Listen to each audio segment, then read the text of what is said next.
जय जय मसीह की प्रिय भाइयों और बहनों। आज फिर से मंगलवार की बाइबल स्टडी के सेशन में आपका स्वागत है। परमेश्वर इस समय में आशीष देंगे, हम लोग से जो चाहते हैं वो करेंगे। और इससे पहले कि हम बाइबल अध्ययन में जाएं, हम छोटी प्रार्थना करेंगे।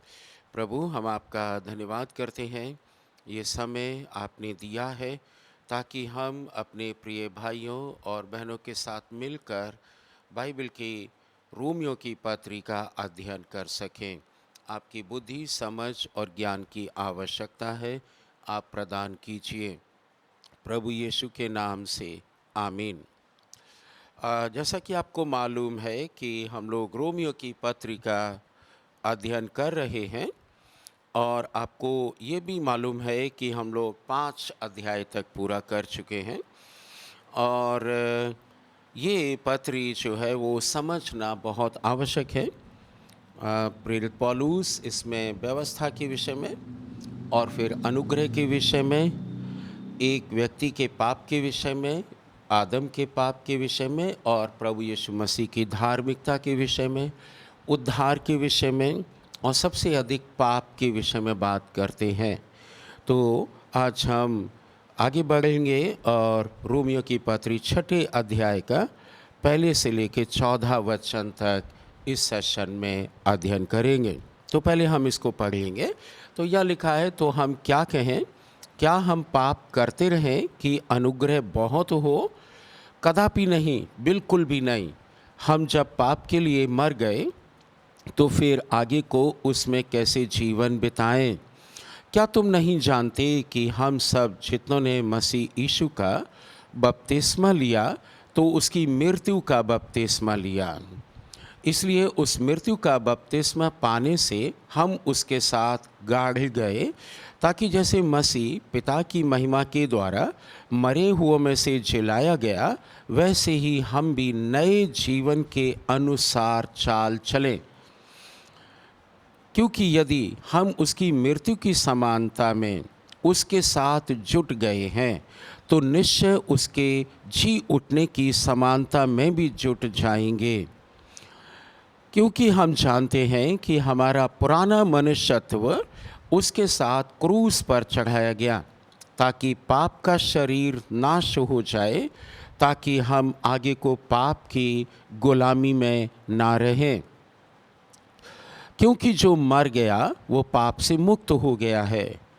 इसलिए यदि हम मसीह के साथ मर गए तो हमारा विश्वास ये है कि उसके साथ जिएंगे भी।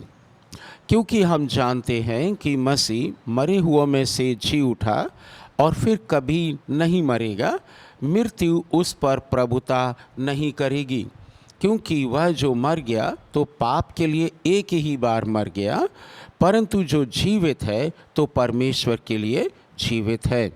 ऐसे ही तुम भी अपने आप को पाप के लिए तो मरा हुआ, परंतु परमेश्वर के लिए मसीह यीशु में जीवित समझो। इसलिए पाप तुम्हारे नाशवान यानी ये बर्बाद होने वाले शरीर में राज्य ना करे कि तुम उसकी लालसाओं के अधीन रहो, और ना अपने अंगों को उस अधर्म के हथियार होने के लिए पाप को सौंपो, पर अपने आप को मरे हुओं में से जी उठा हुआ समझकर परमेश्वर को सौंप दो, और अपने अंगों को धार्मिकता के हथियार होने के लिए परमेश्वर को सौंपो। तब तुम पर पाप की प्रभुता नहीं होगी, क्योंकि तुम व्यवस्था के अधीन नहीं वरन अनुग्रह के अधीन हो। हालेलुया। जैसा हम बता रहे हैं कि ये पत्री जो है वो प्रत्येक विश्वासी को कई बार पढ़ना चाहिए, कई बार। क्योंकि जो मॉडर्न चर्च है, 21वीं शताब्दी का चर्च है, वह एक हवा में बह रहा है और उसको पाप के विषय में ना ज़्यादा जानकारी नहीं है।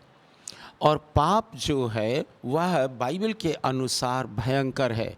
पाप इतना भयंकर है कि परमेश्वर के पुत्र को सिंहासन से उतारकर यहाँ धूल भरी गलियों में और ऐसी गंदी गंदी जगहों में लेकर आया जहाँ परमेश्वर का पुत्र कभी भी देखना भी नहीं चाहेगा। तो हम इसको पढ़ेंगे। या 6 अध्याय के पहले वचन में लिखा है, तो हम क्या कहें? क्या हम पाप करते रहें कि अनुग्रह बहुत हो? अब ये प्रेरित पौलुस क्यों कह रहे हैं? क्योंकि 20वें अध्याय में 20वें वचन में 5वें अध्याय के आप इसके ऊपर ही देख सकते हैं, तो वहाँ ये लिखा हुआ है कि जहाँ पाप बहुत हुआ वहाँ अनुग्रह उससे कहीं अधिक हुआ। तो इसका मतलब कई बार लोग ऐसा लगाते हैं कि हम खूब पाप करेंगे तो अनुग्रह बहुत हो जाएगा, और ये झूठी बात है। ये झूठ है शैतान का, जो बहुत से मसीही लोग आज भी मानते हैं। मैं प्रतिदिन लोगों से मिलता हूँ और इस प्रकार की बातचीत होती है। वो कहते हैं हम अनुग्रह में जी रहे हैं, लेकिन खूब तो वो पाप करते हैं, बीड़ी पीते हैं, झूठ बोलते हैं, और ना तो वे बाइबल पढ़ते ना प्रार्थना करते। जब उनको इस पॉइंट पे लेके आते हैं तब वो ऐसे बैठ जाते हैं। जब शुरू शुरू में जब वो बात करते हैं तो अपने आप को बहुत धार्मिक दिखाते हैं, वे दिखाते हैं कि वे बहुत अच्छे लोग हैं। लेकिन जब धीरे धीरे पता चलता है और जब हम और सुसमाचार उनको सुनाते हैं पाप के विषय में, दंड के विषय में और अनंत जीवन के विषय में, और किस प्रकार प्रभु यीशु क्षमा करते हैं, वो सब तब वे जाकर थोड़ा बहुत समझ पाते हैं। लेकिन जैसे चर्च के बाहर निकलते हैं उनका जीवन फिर वैसा ही होता है। तो यहाँ पर लिखा हुआ है, प्रेरित पौलुस उसका जवाब दे रहे हैं कि अगर पाप बहुत होता है तो उसके बाद अनुग्रह भी बहुत हो जाता है, बड़ी दया हो जाती है। तो फिर प्रेरित पौलुस कहते हैं, तो क्या हम पाप करते रहें कि अनुग्रह बहुत हो? वो कहते हैं हरगिज़ नहीं, बिल्कुल नहीं। मेरे पीछे आप बोल सकते हैं, बिल्कुल नहीं। पाप परमेश्वर बिल्कुल पसंद नहीं करते हैं। और यदि देखा जाए तो जो मैच्योर चर्च हैं, जो परमेश्वर को ही महिमा देना चाहते हैं, वे पाप के विषय में ज़्यादा बातें करते। एक बार अभी कुछ ही महीने की बात है, एक पास्टर जी प्रचार कर रहे थे और उनका प्रचार ठीक था, पर उनका टॉपिक था स्टॉप लिविंग इन पावर्टी। और मुझे मालूम था कि उनके चर्च के लोग पावर्टी में तो नहीं जी रहे, लेकिन पाप में जी रहे हैं। और जब मैंने वहाँ नीचे नोट में लिखा कि पास्टर जी ये भी प्रचार करो कि स्टॉप लिविंग इन सिन, पाप में जीना बंद करो, और वो बहुत गुस्सा हो गए। तो आपको समझ में आ गया ना कि वे बहुत पढ़े लिखे व्यक्ति हैं, पास्टर हैं, परंतु पाप के विषय में अपने लोगों को बताना नहीं चाहते। और थोड़े ही दिनों में उन्होंने बताया कि मेरे ड्राइवर ने बताया कि मैं अकेला फिल्म देखने नहीं गया था थिएटर में, जो सेकुलर फिल्म है, संसार की फिल्म है, परंतु आपके चर्च के लोग भी गए थे। तो मैंने कहा कि अगर ये पास्टर उस समय अपने चर्च को ये बताता कि पाप में जीना छोड़ दो, तो बहुत से लोग फिल्में देखने नहीं जाते। तो इसमें हम देखेंगे डिटेल में। हमने इसीलिए जानबूझकर 1 से 14वें पद तक का सेक्शन आज लेने का विचार किया है। तो इसलिए बाइबल कहती है कि क्या हम पाप करते रहें कि अनुग्रह बहुत हो? कभी भी नहीं। हम पाप के लिए जब मर गए तो आगे को उसमें कैसे जीवन बिताएं, ये ताज्जुब होना चाहिए। ये ताज्जुब होना चाहिए। जब हम बपतिस्मा देते हैं तो हम इस सेक्शन को ज़रूर पढ़ाते हैं और ये कहते हैं कि ये पैसेज पढ़िए और इसमें से उत्तर दीजिए और आप अपने डाउट भी क्लियर कर लीजिए ताकि हम ठीक से जवाब दे सकें। हम यहाँ पर बपतिस्मा के डूबने के बपतिस्मा या स्प्रिंकल के इसके विषय में बहस नहीं कर रहे, बातचीत नहीं कर रहे हैं, वो एक अलग विषय है। लेकिन जब प्रेरित पौलुस पहली शताब्दी में जितने भी चेलों ने बपतिस्मा दिया वो डूबने वाला ही दिया था, तो हम उसी को ध्यान में रखकर बात करेंगे तो हम ठीक समझ पाएंगे। लेकिन हम वो कंट्रोवर्शियल बातें नहीं कर रहे यहाँ पर। वो बपतिस्मा की विधि क्या है वो बात ही नहीं है, बट बपतिस्मा क्या है। तो फिर यह लिखा है कि जब हम पाप के लिए मर गए तो फिर आगे को उसमें पाप में जीवन कैसे बिताएं। और ये कौन पूछ रहे हैं, कौन कह रहे हैं? प्रेरित पौलुस कह रहे हैं। और प्रेरित पौलुस कह रहे हैं रोमियो की कलीसिया को, और ये बात मेरे और आपके लिए भी है। आप याद रखिएगा, बहुत सी इसमें प्रतिज्ञाएं हैं, वे मेरे और आपके लिए नहीं है। जब तक कि हम पश्चाताप करके उन पर विश्वास ना करें और उद्धार ना प्राप्त करें, वो हमारे लिए नहीं है। हम कोशिश करेंगे उनको ठीक से बता पाएं, तो फिर आगे को उसमें जीवन कैसे बिताएं? आज मैं देखता हूँ बहुत से मसीह लोग हैं, बपतिस्मा पाने के बाद पाप में जीवन बिताते हैं, पाप करते रहते करते रहते करते रहते हैं, और उनके घर के लोग भी करते हैं। वे मना नहीं करते, चुपचाप बैठे रहते हैं। एक दिन उनको भी इस विषय में दंड मिलेगा। फिर क्या लिखा हुआ, क्या तुम नहीं जानते कि हम सब ने, जिन्होंने मसीह यीशु का बपतिस्मा लिया, उसकी मृत्यु का बपतिस्मा लिया है। अब आप सोचिए प्रेरित पौलुस क्या कह रहे हैं कि हम सब ने, जितनों ने बपतिस्मा लिया, प्रभु यीशु की मृत्यु का बपतिस्मा लिया है। मृत्यु का क्यों लिया? लिखा है आगे, इसलिए उस मृत्यु का बपतिस्मा पाने से हम उसके साथ गाड़े गए। कौन गाड़े गए? हम और आप। बपतिस्मा में जब डूब गए तो गाड़ दिए गए, यानी हमारे पाप हमारे साथ गाड़ दिए गए। हमारा पाप में शरीर हमारे साथ गाड़ दिया गया।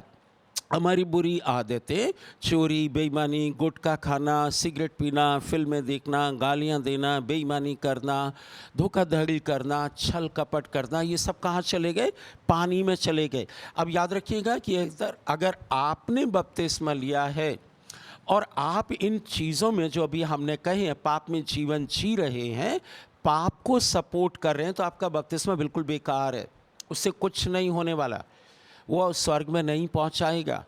आपका ये जो बपतिस्मा लिया है, इसके बाद आपको और हमको इन चीज़ों को ठीक करना है। और आप देखेंगे, हम आगे बढ़ते हैं, अतः उस मृत्यु का बपतिस्मा पाने से हम उसके साथ गाड़े गए, ताकि जैसे मसीह पिता की महिमा के द्वारा मरे हुओं में से जिलाया गया, वैसे ही हम भी नए जीवन की सी चाल चलें। अगर आप चौथे अध्याय चौथे पद को ओरिजिनल में पढ़ेंगे तो वहाँ ये नहीं लिखा चाल चले, वहाँ ये लिखा हुआ है कि हम जीवन के अनुसार चल पाएंगे, चल पाएंगे। This verse, this particular sentence is in the future tense. प्रभु यीशु महिमा के द्वारा मरे हुए में से जिलाया गया, ये जो है ये पास्ट टेंस में है, ये फ्यूचर टेंस में नहीं, क्योंकि ये हो चुका है। जब ये पत्री लिखी गई तब से लेके आज तक सब कुछ फ्यूचर में है। दैट मीन्स हमको क्या करना है, इसको ध्यान से समझना होगा कि we are in the present time. अगर प्रेजेंट टाइम में हमने और आपने अपने कामों को नहीं सुधारा, पुराना मनुष्यत्व हमारा गाढ़ा नहीं गया है बपतिस्मा में, तो ये शरीर पाप की लालसा करेगा। आपका लालसा करेगा कि आपके पास पैसे नहीं हैं, आप कर्ज में हैं, तो आप चोरी कर लें। कई लोग चर्च में से ही चोरी कर लेते हैं, मेरा अपना अनुभव है। कई लोग अपने लोगों को ही ठग लेते हैं, झूठ बोलते हैं, फिर छिप जाते हैं। ये क्यों होता है? क्योंकि पुराना मनुष्यत्व मरा नहीं है, गाढ़ा नहीं गया है। वो किसी ने कह दिया कि तुम बपतिस्मा ले लो तो तुम्हारा उद्धार हो जाएगा, इसलिए उन्होंने बपतिस्मा ले लिया। मैं बहुत से लोगों से मिलता हूँ जिनका बपतिस्मा हुआ है, पर जब मैं पूछता हूँ कि बपतिस्मा क्या होता है, वो नहीं बता पाते, और वो अलग अलग कुछ कुछ जवाब देते हैं। तो मैं कहता हूँ कि मैं ये पूछ रहा हूँ कि बपतिस्मा क्या है, और हम बहुत सरल भी कर देते हैं। हम पूछते हैं उनको कि आम क्या है, आम के विषय में बताइए, तो बताते हैं हरा है, आधा पीला है, पका है, मीठा है, और ये प्लेट में रखा है। तो मैं ऐसे बोलता हूँ ताकि वे बपतिस्मा को ठीक से समझ पाएँ। और बहुत से लोग इस बात को जानते नहीं, क्योंकि उनके काम प्रकट कर देते हैं कि उन्होंने अपना शरीर, अभिलाषाएं, अपना दिमाग धोखाधड़ी, बेईमानी, चोरी, बीड़ी, सिगरेट, हुक्का और झूठ बोलना, ये सब छोड़ा ही नहीं है। ये तो चल रहा है, और ये मनुष्य से छिपा रह सकता है। मेरा ऐसा अनुभव है, लंबे समय तक कुछ कुछ लोग छिपाए रखते हैं अपने स्वभाव को और मुझे भी नहीं पता चलता, लेकिन एक दिन प्रभु ने प्रकट कर दिया। तो फिर हमको और आपको क्या करना है कि हमको भविष्य के लिए सीधी चाल चलना है। आजकल एक थ्योरी चला है जो 16वीं शताब्दी का है, और आप जानते हैं कि एक महान सेवक ने रिफॉर्म करने वाले पास्टर जी ने, वो बहुत सीनियर है, आप सोचिए 600 साल 500 साल पुराने हैं, और उनको जो हम लोग बोलते हैं, उन्होंने एक थ्योरी दे दी थी कि एक बार बच गए तो फिर हम हमेशा के लिए उद्धार पाए रहेंगे। पर ये थोड़ा सा समझने की बात है। समझिएगा कि आप रोज़ रोज़ अपने घर में शराबी को नहीं रखेंगे, रोज़ रोज़ शराबी को पैसा नहीं देंगे, कत्ल करने वाले को आप रोज़ रोज़ अपने घर में नहीं रखेंगे। तो ऐसे व्यक्ति को परमेश्वर स्वर्ग में कैसे रख लेगा, ये थोड़ा सोचने की बात है। आपको सोचना होगा, इस जनरेशन को ज़रूर सोचना होगा कि अगर वे बपतिस्मा के द्वारा प्रभु यीशु की समानता में गाढ़े गए हैं, तब तो वे निकल आएंगे रेजरेक्शन के दिन। अगर उनके पाप पानी में दफनाए नहीं गए सच्चाई से, तो बपतिस्मा उनको स्वर्ग नहीं दिला पाएगा, चाहे आप रोज़ बपतिस्मा ले लो। ये समझने की बात है। ये प्रेरित पौलुस रोमियो की पत्री को लिख रहे हैं, रोमियो के चर्च को लिख रहे हैं। अब ये ज़रूरी नहीं कि सारी बातें आप पर और हम पर अप्लाई करती हों, ये उनके शिक्षा के लिए लिखा गया है। अगर प्रेरित पौलुस ने कहा कि तुमको उद्धार मिल गया है, तो इसका मतलब ये नहीं कि हम भी ज़बरदस्ती चिल्लाने लगे हमको भी उद्धार मिल गया। नो, वो कलीसिया उस प्रोसेस में से होके गई है, सुसमाचार को सुन के पश्चाताप करके ये कह के अब हम पाप नहीं करेंगे। उन्होंने पाप को गाड़ दिया और उनके लिए ये उद्धार का मार्ग खुल गया, मिल गया। परंतु अगर ये प्रोसेस आपने नहीं किया है, आज भी पाप आपके संग संग चल रहे हैं, तो फिर आप भूल जाइए कि स्वर्ग में प्रवेश करेंगे। बाइबल कहती है इब्रानियों 10:26 में कि तब स्वर्ग नहीं मिलेगा, लेकिन अग्नि का भट्टा जो ज़मीन के अंदर है उसमें डाल दिया जाएगा। और तब आप कहेंगे ये क्या हो गया, हमने तो बपतिस्मा लिया था, हम तो दुष्ट आत्माएं भी निकालते थे, हमको तो लोग बहुत अच्छा मानते थे, हमने ये किया, हमने वो किया। वो नहीं हो पाएगा, क्योंकि वह चीज़, वह पाप उस दिन गवाही दे देगा। मान लो आपने किसी का रुपया चोर रख लिया है, बेईमानी कर ली, और आप विश्वास करते हैं कि आप स्वर्ग में चले जाएंगे, तो नहीं होगा। आपको देखना पड़ेगा सही बात। यदि आप रोज़ फिल्में देख रहे हैं, पाप कर रहे हैं, व्यभिचार कर रहे हैं, बीड़ी पी रहे हैं, सब कुछ कर रहे हैं, नो पश्चाताप और छोड़ते नहीं हैं, तो फिर उद्धार को सस्ता मत बनाइए। उद्धार सस्ता नहीं है, इसके लिए बड़ी कीमत दी गई है। बाइबल कहती है प्रभु यीशु अपनों को पहचानता है। आप और हम प्रभु को मूर्ख नहीं बना सकते हैं। तो क्या होता है, जैसे मसीह पिता की महिमा के द्वारा मरे हुओं में से जिलाए गए, वैसे ही हम भी उस नए जीवन की सी चाल चले। हमको नहीं बताया गया कि हाँ तुम भी जलाई जाओगे, नो, हमको नए जीवन की सी चाल चलना है, तब हम रेजरेक्शन में, पुनरुत्थान में प्रवेश कर पाएंगे। ये समझने की ज़रूरत है। आप इन चीज़ों को काटने के लिए बहुत से वचन लगा सकते हो, पर उससे परमेश्वर की मंशा, उससे परमेश्वर का इरादा बदलेगा नहीं। आप अपनी संतुष्टि के लिए कह सकते हो नहीं नहीं हम 2 साल से मसीह हैं, हमने ऐसा किया, हमने वैसा किया, या आप अपनी संतुष्टि के लिए कह सकते हैं। परमेश्वर का वचन ये नहीं कहता, वो कहता है कि नए जीवन के अनुसार चाल चलें।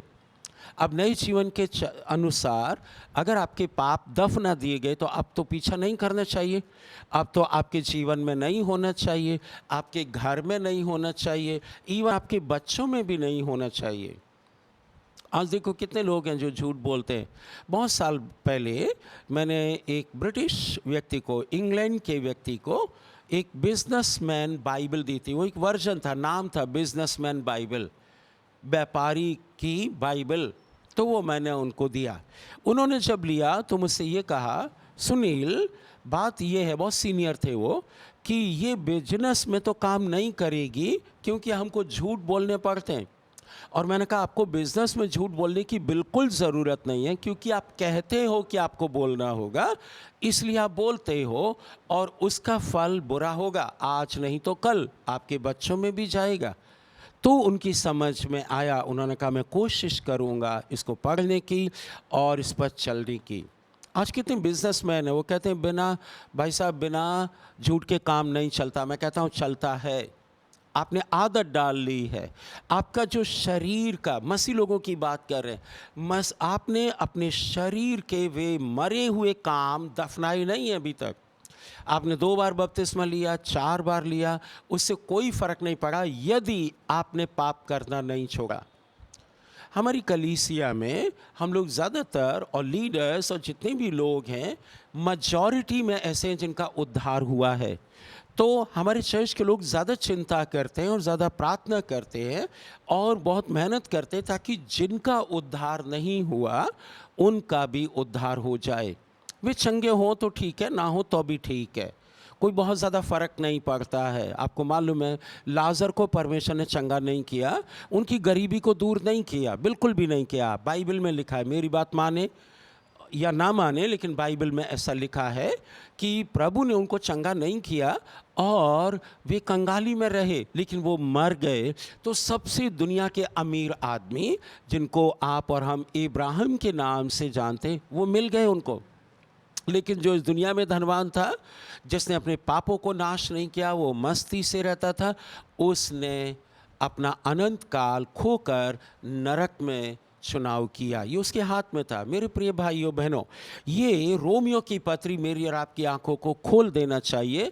यदि अब तक आपके जीवन में वो पाप है जिसको आप जानते हैं, आपके पापा, आपके मम्मी, आपकी बहन, भाई, बेटा, बेटी, पत्नी, जो लोग आपके संग रहते हैं, अगर आप उनके जीवन में पाप देखते हो और आपको बुरा नहीं लगता, आपको कड़वाहट नहीं लगती, आपको चिड़चिड़ापन नहीं लगता, तो आप जान लीजिए आपने उद्धार नहीं पाया है। मालूम है क्यों? क्योंकि यदि आपने उद्धार पाया है और उसी समय परमेश्वर अपना आत्मा दे देता है, वो आपको कन्विक्ट करता है, आपको कायल करता रहता है, आपको बोलता रहता है ये पाप है, ये पाप है, ये पाप है। तो पाप का इलाज आज ही कर लीजिए, चाहे किसी प्रकार का क्यों ना हो। गड़बड़ी किया, ठीक कर लीजिए। जैसे ज़कई ने ठीक कर लिया, आप भी कर लीजिए। वो पैसों के मामले की बात है, लेकिन और रिलेशनशिप की बात है। अगर आपने कुछ गड़बड़ी की है, बेकार में किसी को सताया है, तो आप कह सकते हैं। आपने मिसअंडरस्टैंडिंग की है, आप क्लियर कर सकते हैं। फिर क्या लिखा? अगर आप चोरी करते हैं, चालाकी करते हैं, मैं देखता हूँ, मेरा अनुभव है, आप मुझे माफ़ कीजिएगा, मैं सब बातें सब बता रहा हूँ, परंतु मैंने देखा है चोरी में और चालाकी में पास्टर लोग भी पीछे नहीं हैं। हो सकता है पास्टर लोग चोरी ना करें क्योंकि वो डायरेक्टली होती है, लेकिन वे चालाकी में बहुत आगे। मैं मिलता हूँ, बातचीत करता हूँ, और किसी को मुझे बताना पड़ा। मैंने कहा पास्टर जी, ये जो आप कह रहे हैं ये चालाकी में आता है। चालाकी, you don't have to be clever, you need to be wise person. आपको बुद्धिमान होने की ज़रूरत है। हिंदी अनुवाद में लिखा है कि तुम सांप की तरह चालाक बनो और कबूतर की नाई भोले बनो। तो जो सांप की तरह चालाक है, ओरिजिनल बाइबल में, इंग्लिश में, वो चालाक नहीं है, वहाँ वाइज लिखा है, बी वाइज लाइक सरपेंट। तो सरपेंट की तरह हम लोग को वाइज बनना, बुद्धिमान बनना है।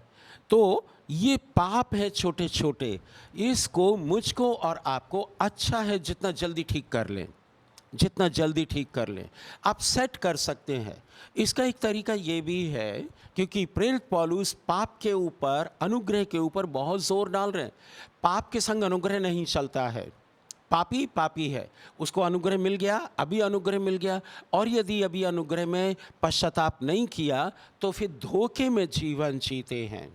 धोखे में आप अपने चारों तरफ देख सकते हैं, क्रिश्चियन लोगों को, नए क्रिश्चियंस को भी देख सकते हैं और पुरानों को भी देख सकते हैं। क्योंकि यदि हम, 5वां वचन, क्योंकि यदि हम, अब देखिए यदि भी ध्यान दीजिएगा यहाँ, क्योंकि यदि हम उसकी यानी प्रभु यीशु की मृत्यु की समानता में उसके साथ जुट गए हैं, मर गए हैं, है ना। यदि बोलिएगा मेरे पीछे, यदि, अगर मृत्यु की समानता में जुट गए, अगर आप जुट गए हैं धार्मिकता में या जुट गए हैं, तो थोड़ा एक और वचन, जो एक और जो चीज़ मेरे मन में है वो ये कि डिटर्मिनेशन कर रखा आपने ये फैसला कर रखा है, आपने ये पक्का इरादा कर रखा है कि हम पाप करेंगे ही नहीं। लेकिन अगर हो जाएगा तो फिर आप क्या करेंगे, आप तुरंत आएंगे वहाँ पर, और बाइबल कहती है कि तुम पश्चाताप करो। पहला यूहन्ना पहला अध्याय 9वें वचन में आपको पता है, यदि हम पापों को मान लें तो प्रभु क्षमा कर देगा, साफ कर देगा। अगर नहीं मानते हैं, अकड़ में रहते हैं, ढीठता में रहते हैं और ये कहते मैं सब कुछ जानता हूँ, मैंने कभी किसी के साथ गलत नहीं किया, मैंने कोई चोरी नहीं की, बेईमानी नहीं की, जबकि सब लोग कह रहे हैं, सब लोग कहते हैं कि चोरी की, बेईमानी की, झूठ बोला। कई लोगों ने तो मेरे साथ भी झूठ बोला, लेकिन वो मानते नहीं, वो कहते नहीं पास्टर झूठा है। ये अजीब सी बात है, और ये शैतान का फल है, शैतान की आवाज़ है। पवित्र आत्मा अगर अंदर होता तो वो आपको और हमको बता देता ये पाप है। पाप की पहचान हो जाती व्यवस्था से, हमने और आपने पढ़ा है, कॉमन सेंस से भी हो जाती है। पता नहीं आप कॉमन सेंस यूज़ करते हैं कि नहीं।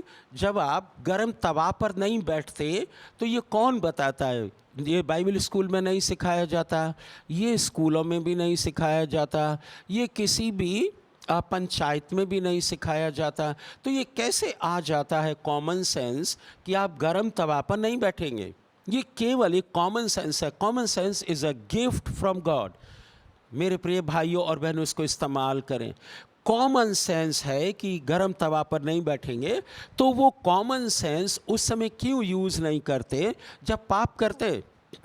पाप करते समय भी अगर आप और हम कॉमन सेंस यूज़ कर लें तो बहुत से पाप वैसे ही छूट जाएंगे और आपका स्वर्ग में सुरक्षित स्थान होगा।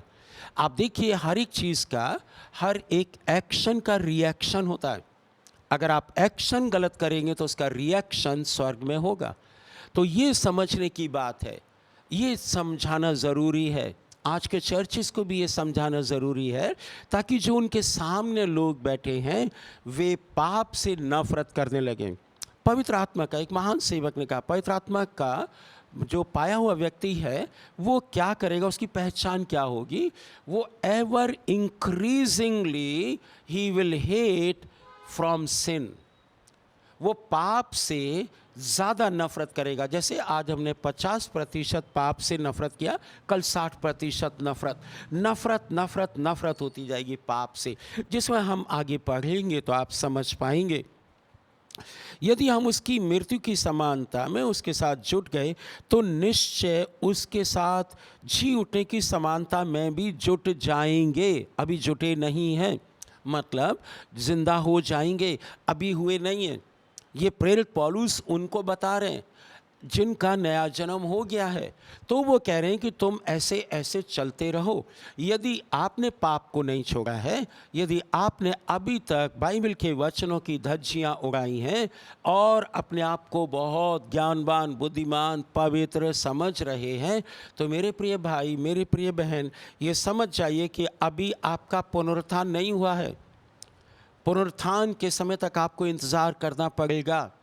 और वो कब होगा, यदि आप उसकी मृत्यु की समानता में जुट गए हैं, आज से लग गए हैं, गड्ढा खोद रहे हैं, आप काम करते जा रहे हैं मसीह के लिए, पाप को अलग करते जा रहे हैं। आज देखो, क्रिश्चियनिटी में एक प्रॉब्लम है कि बहुत आसानी से लोग पाप करते हैं और पाप को वो कहते हैं हम ठीक कर रहे हैं। तो आप कहाँ जाओगे फिर?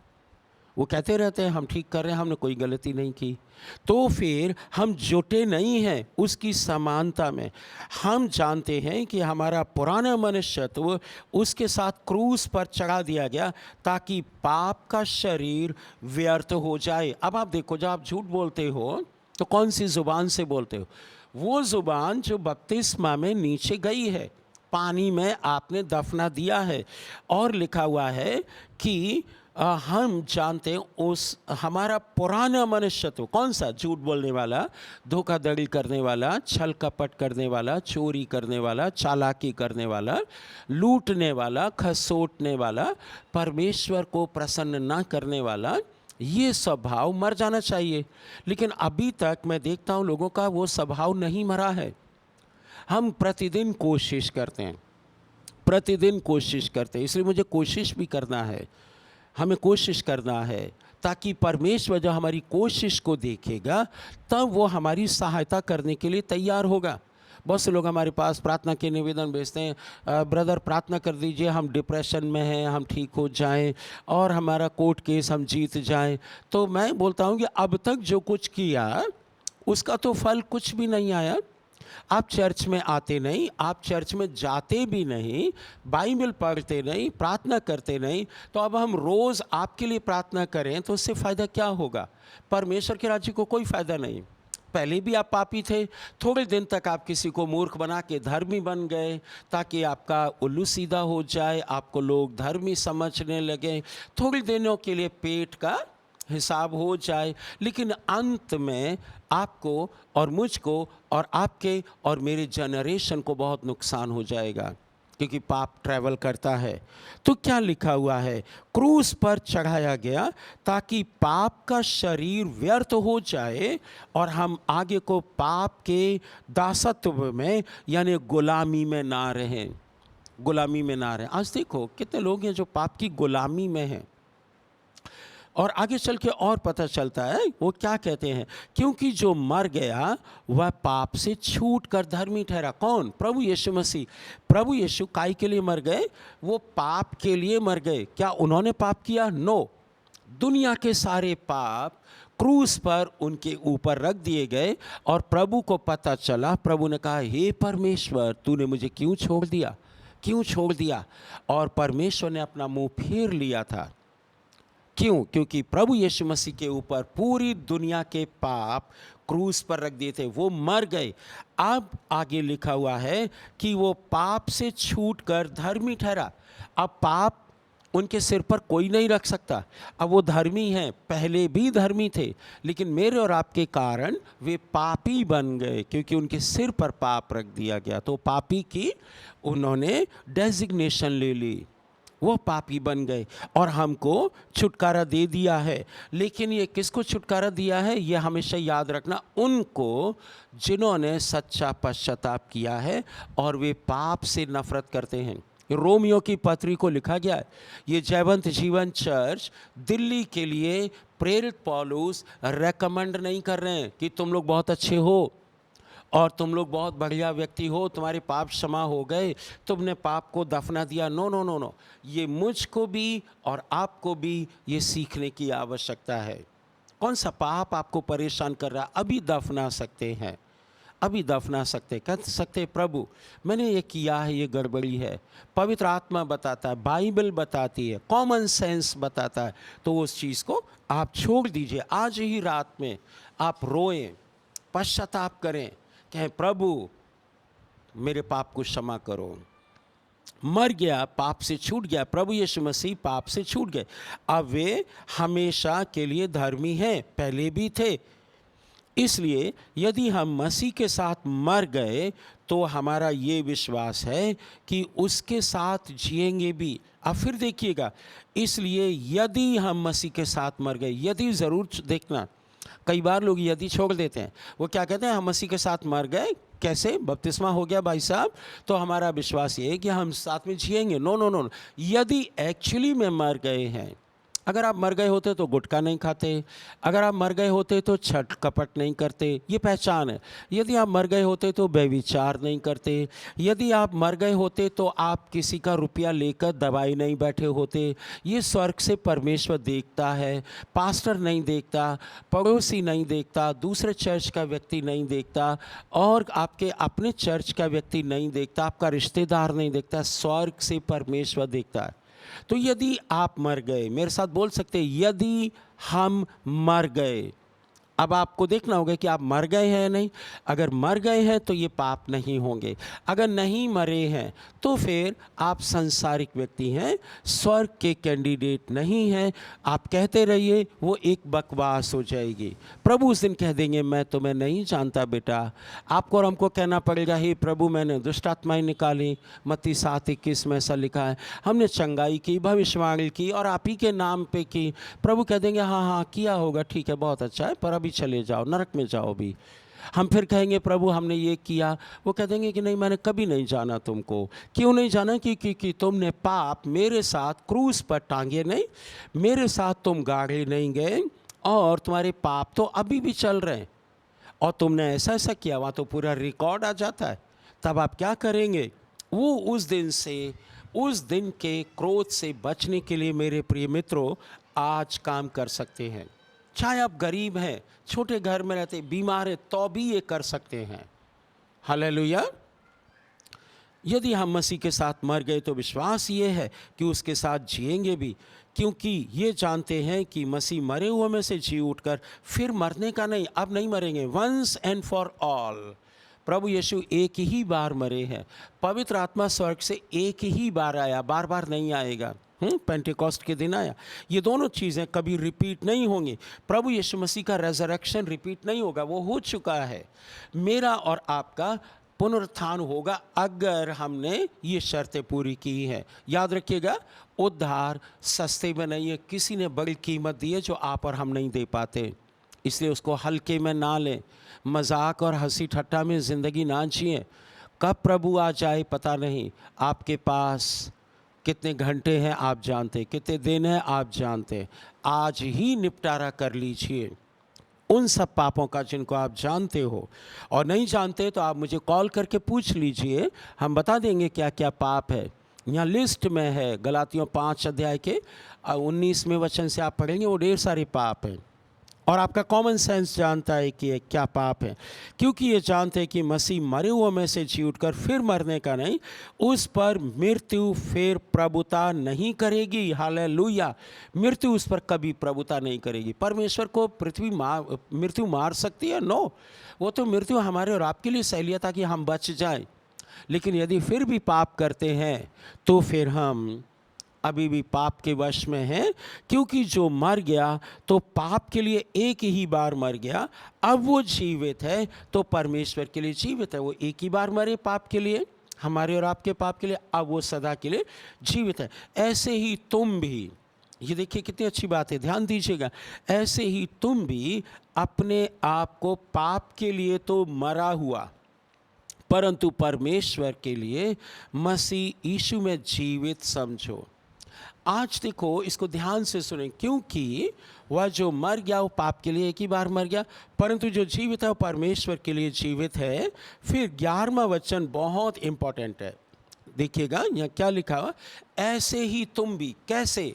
जैसे अभी बताया गया है, पाप से पश्चाताप, पाप को छोड़ना, पाप को गले लगाना मेरे प्रिय मित्रों आपके लिए नुकसानदायक है, मेरे लिए नुकसानदायक है। पाप भयंकर है, इसके परिणाम भयंकर होते हैं, आपको पता नहीं चलता, लेकिन इसके परिणाम भयंकर होते हैं। और अनंत काल की अग्नि भी है जो हमेशा के लिए आपको परमेश्वर से अलग कर देगी। ऐसे ही तुम भी, हम भी अपने आप को पाप के लिए तो मरा हुआ समझें और परमेश्वर के लिए यीशु मसीह में जीवित समझो। अर्थात इसका अर्थ जो बता रहे हैं वो अगले पद में और क्लियर है कि हम अपने शरीर को, अगर कोई कहता है भाई साहब हम चोरी करने चलते, मना कर दो कि मैं मर गया हूँ। अगर कोई छल कपट करने के लिए कहता नहीं मैं मर गया हूँ, किसी का रुपया लिया और वापस नहीं कर रहे, तो आप कहिए नहीं नहीं नहीं नहीं मैं मर गया हूँ पाप के लिए, लेकिन धार्मिकता के लिए मैं जीवित हूँ। परमेश्वर के लिए मसीह यीशु में अपने आप को जीवित समझो। अर्थात अगर कोई पाप के लिए आपसे कहता है तो कह दो मैं मर गया हूँ। आपका शरीर भी कहेगा, आपका दिमाग भी हिसाब किताब लगाएगा, गुणा भाग करेगा, कैसे किसको धोखा दें, कैसे किसको पट्टी पढ़ाएं, कैसे किससे लड़ाई करें, कैसे किसकी चोरी करें, कैसे किसके साथ चालाकी करें, ये सब आपका दिमाग बताएगा और दिमाग शैतान के कंट्रोल में हो जाएगा। लेकिन आपको उस समय खड़ा होना और कहना, हे दिमाग तू होश में आ जा, मेरे पास पवित्र आत्मा है, कॉमन सेंस है मेरे पास, बाइबल है मेरे पास जो ये बताती ये पाप है, इसलिए मैं पाप के लिए मर गया हूँ, परंतु परमेश्वर के लिए मसीह यीशु में जीवित समझो। अब कोई कहता है चलो ब्रदर प्रचार के लिए चलते हैं, चलो सिस्टर हम लोग चलते हैं प्रार्थना के लिए, हम बाइबल अध्ययन करने के लिए, तो अपने शरीर को जीवित समझो, ये इसका अर्थ है सिंपली। अभी देखो उल्टा हो रहा है, लोग धार्मिकता के काम के लिए उनके पास बहाने रहते हैं, वो नहीं आते चर्च में, वो प्रार्थना में, वो प्रचार में, वे घर में भी प्रार्थना नहीं करते हैं, लेकिन पाप के लिए वो 4-4 घंटे बैठे रहेंगे, कॉन्स्पिरेसी करते रहेंगे, षड्यंत्र रचेंगे, अब क्या करना है, अब कैसे चोरी करना, कैसे झूठ बोलना, दूसरों में कमी निकालेंगे, लेकिन अपने पाप उनके संग रहते हैं, उनकी जेब में रहते हैं, उनके दिमाग में रहते हैं, उनके परिवार में रहते हैं, और वे दुष्ट आत्माओं के लिए द्वार खोलते हैं और फिर दुर्दशा में पड़ जाते हैं। बाइबल में बहुत से लोग ऐसे हैं, लेकिन मेरे प्रैक्टिकल जीवन में मैंने बहुतों को देखा है। तो अब 12वें वचन को और ठीक से यहाँ बता रहे हैं, इसलिए किस लिए, क्योंकि ऊपर सलाह दी है पाप के लिए मर जाओ और धार्मिकता के लिए जिंदा रहो। तो क्या लिया, इसलिए पाप तुम्हारे नाशवान शरीर में राज्य ना करे। देखिए मसीह के पीछे चलना बहुत कठिन काम है, याद रखिएगा। पवित्र आत्मा दिया गया है, फिर भी पवित्र आत्मा थोपेगा नहीं आपके ऊपर, आपकी इच्छा के अनुसार वो आपको फ्री विल दे चुका है। आप अगर उसकी इच्छा में आएंगे तब वो हेल्प करेंगे, नहीं तो वो डंडा मार के रस्सी से टांग बांध के आपको खींचेंगे नहीं। पाप तुम्हारे नाशवान शरीर में राज्य ना करे। और मैं देखता हूँ चाहे वो नए क्रिश्चियन हो, नए क्रिश्चियन थोड़ा ज़्यादा गड़बड़ी करते हैं, लेकिन पुराने क्रिश्चियन भी कम नहीं है, वो भी उनके शरीरों में पाप राज्य कर रहा है, वे पाप से छुटकारा चाहते नहीं। कई एक लोग तो पाप को ही धार्मिकता बोल देते हैं, वो कहते हैं नहीं नहीं कोई भाई ये तो पाप नहीं है। किसी को बताया गया कि डीजे पे डांस नहीं कीजिए, उन्होंने कहा नहीं नहीं ये तो पाप नहीं है। अब क्या कहोगे आप, वो पाप को पाप मानता ही नहीं, चोरी को चोरी मानता ही नहीं, बेईमानी को बेईमानी मानता ही नहीं, झूठ को झूठ मानता ही नहीं। तो फिर आप समझ सकते हैं कि उस व्यक्ति के शरीर में कौन राज्य कर रहा है, परमेश्वर नहीं राज्य कर रहा, उसके शरीर में शैतान राज्य कर रहा है, जो उसको धीरे धीरे धीरे धीरे नरक की ओर ले जा रहा है। और तुम उसकी लालसाओं के अधीन रहो, शरीर में राज्य ना करे। पाप नाशवान शरीर है, यह हमने दफना दिया था। अब ज़रूरी बात यह है कि हम उसकी लालसाओं के अधीन ना रहें। ये शरीर बहुत सी चीज़ें डिमांड करता है, लालसा करता है। पड़ोस में मोटरसाइकिल आई है तो हमको भी लालसा होती है, पड़ोस में कुछ बढ़िया काम हुआ है तो हमारे यहाँ भी हो, पड़ोस का बच्चा अगर फर्स्ट डिवीज़न आया तो हमारा बच्चा भी हो, पड़ोस में कुछ ऐसा हुआ है तो हमको भी लालसाएं हैं, लालसाएं हैं। किसी ने आपकी सहायता की, आपकी लालसा ये होना चाहिए कि उसकी सहायता के लिए उसका धन्यवाद करो, लेकिन लालसा क्या होती है, उसकी बुराई करो। ये कौन करता है, ये शैतान। पाप जो आपके और मेरे शरीर में बसा हुआ है, इसको हटाना है। और जब शरीर की बात करें तो माइंड भी उसी में आता है, इसलिए चौकसी करना है। और फिर लिखा है ना तो उसकी लालसाओं के अधीन रहो और ना अपने अंगों को अधर्म के हथियार होने के लिए पाप को सौंपो। अपने अंगों को, कितने लोग हैं जो मुंह को पाप का हथियार, अधर्म का हथियार होने के लिए पाप को सौंप देते, शैतान को सौंप देते। पाप का जनक शैतान ही है, उसी ने पहली बार पाप किया, सदियों पहले आदम और हव्वा से पहले था, वो नीचे गिराया गया। इसलिए हमको और आपको देखना है कि हमारे पैर कहाँ जा रहे हैं। संडे स्कूल में एक गीत गाते हैं ना, खबरदार छोटे पैर कहाँ जाते, खबरदार छोटा मुंह क्या बोलता, खबरदार छोटे हाथ क्या करते, चोरी तो नहीं करते, बेईमानी तो नहीं करते। छोटे हाथ नहीं, बड़े हाथ भी करते हैं। हाँ, मैं देखता हूँ बहुत से लोग चोरी करते, बेईमानी करते, छल कपट करते हैं और वे ऐसे ही मर जाते हैं, विनाश की ओर चले जाते हैं। वो वापस आते नहीं, बहुत मुश्किल होता है उनका वापस आना। अधर्म के हथियार होने के लिए पाप को नहीं सौंपो, अपने दिमाग को, अपने दिल को, अपने हाथों को, अपने पैरों को। पर अपने आप को मरे हुओं में से जी उठा हुआ जानकर परमेश्वर को सौंपो। यदि आपने अपना शरीर, आत्मा, प्राण परमेश्वर को सौंप दिया तो एक्चुअली में आप पाप से नफरत करने लगेंगे, वैसे ही होने लगेगा। फिर आप लिस्ट बना लेंगे कि मेरे मेरे जीवन में क्या गड़बड़ी है, मेरे जीवन में क्या गड़बड़ी है, उसको आप ठीक करेंगे। अगर कहीं रिलेशनशिप खराब है, आप ठीक करेंगे। अगर आपकी गलती है तो आप कहेंगे yes sorry brother, sorry sister, हमने ये पाप किया, हमसे गलती हो गई। यदि लेन देन में आपने गड़बड़ी की तो आप लेन देन पूरा करेंगे जैसा जक्कई ने किया, जैसा परमेश्वर चाहते भी हैं कि मरने से पहले अपना मामला ठीक करके आइए, सुरक्षित करके आइए। पर अपने आप को मरे हुए में से जी उठा जानकर परमेश्वर को सौंपो और अपने अंगों को धार्मिकता के हथियार होने के लिए परमेश्वर को सौंपो। आज ज़्यादातर majority of Christians whom I meet, they have dedicated or surrendered their parts of body, their bodies to Satan. आप कभी मिले हमसे, हम बहुत से लोगों को मिलवा देंगे जो दावा करते हैं कि हम परमेश्वर की संतान हैं, परंतु उनमें अभी भी खमीरापन है, उनमें अभी भी गड़बड़ियां हैं। उनके अंग धार्मिकता के हथियार नहीं हैं, वे शैतान के हथियार हैं। तो क्या करना है? उससे लेके जब हम मर गए तो शैतान से सारे हथियार हमने छीन लिए और अपने शरीर को परमेश्वर की उपस्थिति में समर्पित कर दिया। ये बातें अजीब सी लग सकती हैं, क्रोध दिलाने वाली भी लग सकती हैं, ये लग सकती हैं पाप पाप पाप क्यों कह रहा है, लेकिन आप देखेंगे बाइबल में पाप के विषय में बहुत भयंकर बातें और इसका परिणाम भयंकर है। प्रभु यीशु मसीह ने नए नियम में नरक के बारे में बहुत बोला है और बहुत पावरफुली बोला है। यहाँ तक बोला है यदि तेरा हाथ पाप करता है, चोरी करता है, तो उसको निकाल के फेंक दे, काट के फेंक दे। टुंडा होकर स्वर्ग के राज्य में प्रवेश करना भला है इससे कि तू चोरी करने वाले हाथ को, चोरी करने वाले दिल को, दिमाग को, पैरों को, हाथों को, आँखों को तू रखे रहे और अंत के दिन तू नरक में डाल दिया जाए। स्वर्ग में जाना अच्छा है मेरे प्रिय भाइयों बहनों, आज ठीक कर लीजिएगा, कल शायद मौका ना मिले, क्योंकि आज उद्धार का दिन है, कल न्याय का दिन होगा।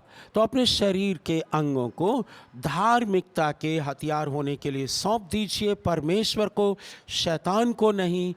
तब तुम 14 वचन, तब तुम पर पाप की प्रभुता नहीं होगी। अब आप देख लीजिए आपके ऊपर किसकी प्रभुता है, क्योंकि तुम व्यवस्था के अधीन नहीं वरन अनुग्रह के अधीन हो। लेकिन इसको आप मिसअंडरस्टैंड नहीं कीजिएगा। 15वें वचन को हम एक बार पढ़ लेते हैं इसको। तो क्या हुआ, क्या हम इसलिए पाप करें कि व्यवस्था के अधीन नहीं वरंतु अनुग्रह के अधीन है? प्रेरित पौलुस कहते नो, पाप को तो प्रेरित पौलुस बिल्कुल पसंद नहीं करते। तो यदि प्रेरित पौलुस का हम और आप प्रचार करते हैं तो आपको स्टेज से नीचे उतरकर पर्सनली लोगों से मिलकर उनके पाप का इलाज करना चाहिए। मेरे प्रिय मित्रों, मैं उन लोगों से बोल रहा हूं जो सिखाते हैं पाप के अधीन नहीं हैं। तो क्या हम व्यवस्था के अधीन नहीं, तो क्या हम पाप करें? नो, बाइबल मना करती है। हालेलुया। तो तब हम पर पाप की प्रभुता, पाप हमारा मास्टर, मालिक, स्वामी नहीं बन पाएगा। आज देखो, आप खुद चेक कीजिए कि जब आप इस पत्री का अध्ययन कर रहे हैं, ये रोमियो की पत्री को लिखी गई जिसको प्रेरित पौलुस जानते थे। प्रेरित पौलुस इस कलीसिया को जहाँ हम प्रचार करते हैं, जहाँ हम लोग अध्ययन कर रहे हैं, इसको नहीं जानते थे, तब ये थी भी नहीं। तो आज आपको ये देखना है कि कौन सी चीज़ें हैं जो प्रेरित पौलुस ने रेकमेंड की उन कलीसियाओं को, उनमें हम कहाँ ठहरते हैं। इसको बोलते रेट्रोस्पेक्टिव बनना है हमको और आपको, और सरल भाषा में बोल सकते इवैल्यूएट, अपने आप का मूल्यांकन करें कि हम कहाँ हैं। अगर मैं गलती ना करूं तो मुझे लगता है 2 कोरिन्थियों 13:5 में ऐसा लिखा है कि तुम अपने आप को परखो और देखो कि तुम मसीह में हो कि नहीं, नहीं तो तुम निकम्मे ठहरे। है ना। दूसरा कोरिन्थियों 13:5 में अपने आप को परखो, पास्टर को नहीं परखो, अपने आप को परखो। पास्टर को बोलिए पास्टर अपने आप को परखे, मैं परखता हूँ अपने आप को कि तुम विश्वास में हो कि नहीं। केवल विश्वास की बात नहीं है, आपके काम ठीक हैं कि नहीं, अपने आप को जांचो। क्या जांचोगे? विश्वास जांचोगे, वो तो आपने कर लिया, लेकिन अब कामों को जांचना है। क्या तुम अपने विषय में ये नहीं जानते कि मसीह यीशु तुम में है? क्या जानते हैं आप मसीह यीशु आप में है? अब मसीह यीशु अगर अंदर है और शराब पी रहे हैं तो प्रभु यीशु मसीह तो निकल के चले जाएंगे, है ना। जुआ खेल रहे हैं, बेईमानी कर रहे हैं, सट्टा खेल रहे हैं और दूसरों को धोखा दे रहे हैं तो मसीह वहाँ नहीं रहेंगे। परखो अपने आप को, आज दिन है परखने का, नहीं तो तुम निकम्मे निकले। वर्दलेस, इंग्लिश में लिखा वर्दलेस, जिसकी कोई वैल्यू नहीं है। बपतिस्मा ले लिया है तो भी आप याद रखिएगा, ये पत्रियाँ प्रेरित पौलुस ने हवा में लोगों को नहीं लिखी हैं, अन्य जातियों को नहीं लिखी है, उनको लिखी हैं जिन्होंने विश्वास किया है। आपने अगर विश्वास किया तो आपके लिए लिखी गई है, मैंने विश्वास किया तो मेरे लिए लिखी गई, ताकि हम अपने आप को परखें और एवरीडे परखें और देखें शाम तक कौन सा पाप हमें परेशान कर रहा है, उस पाप को ठीक करें, चाहे वो किसी भी प्रकार का हो। आप उसको ठीक कर सकते हैं, जीते जी ठीक कर लीजिए, नहीं तो अंत तो वही है। फिर कुछ लोगों को प्रभु ने ठहराया है, जैसा हम पढ़ते हैं दूसरा तीमुथियुस, अगर हम गलती ना करें 5:24 में लिखा है कि बहुतों के काम पहले प्रकट हो जाते, न्याय के लिए चले जाते हैं, तो उनके लिए हम कुछ नहीं कर सकते। मुझे प्रभु ने कुछ लोग के बारे में दिखा भी दिया कि उनका उद्धार नहीं करेंगे, क्योंकि उन्होंने बहुत गड़बड़ी जानबूझ के किया और परमेश्वर के आत्मा को शोकित किया है। लेकिन आज ये कहना चाहते हैं कि अपने आप को परखें, और ये जो पाप के लिए हम मर गए हैं, मसीह के लिए हम जीवित हैं, तो मुझको और आपको इन चीज़ों का ख्याल करना और प्रतिदिन आगे बढ़ना है। अगले मंगलवार को हम लोग फिर मिलेंगे शाम को 6:30 बजे। तब तक के लिए परमेश्वर आपको बहुत आशीष दे। इस विषय पर और अपने घर में बैठकर विचार करना, देखना कि आप कहाँ पहुँच रहे हैं। पवित्र आत्मा से कहना, पवित्र आत्मा मेरी सहायता करे, ताकि वो आपके दिमाग में, आपके हृदय में आपसे बातचीत कर सके और उसको शोकित नहीं करना। पवित्र आत्मा को शोकित करना, बाइबल बताती है कि वह माफ़ नहीं किया जाएगा। अगली बार और गहराई में हम लोग चलेंगे, जो सेक्शन बाकी रह गया उस पर विचार करेंगे। प्रभु आपको आशीष देवे। जय मसीह की।